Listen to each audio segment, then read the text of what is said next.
Hello મિત્રો, વિડીયોમાં તમારું સ્વાગત છે। આજે સવારે 6 વાગ્યા સુધીમાં સ્ટેટ ઇમરજન્સી ઓપરેશન સેન્ટરના અધિકૃત ડેટા અનુસાર રાજ્યના તમામ 251 તાલુકામાં વરસાદ નોંધાયો છે।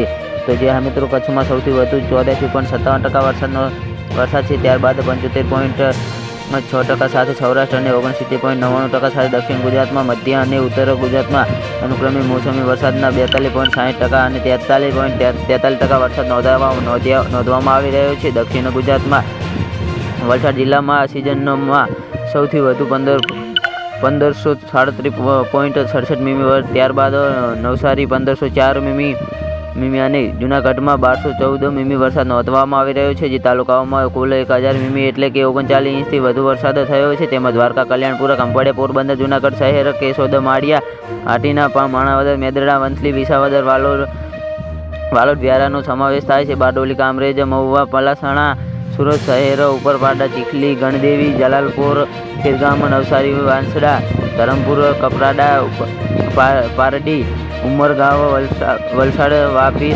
સુબીરવાઈસ અને વાઇસનો સમાવેશ થાય છે। તો જે હા મિત્રો, અમારો વિડીયો કેવો લાગે અમારી કોમેન્ટ બોક્સમાં જરૂરથી જણાવજો અને ચેનલ પર નવા હોય તો ચેનલને સબસ્ક્રાઈબ કરવા ના ભૂલતા। તો વિડીયો પૂરો જોવા બદલ તમારો ખૂબ ખૂબ આભાર।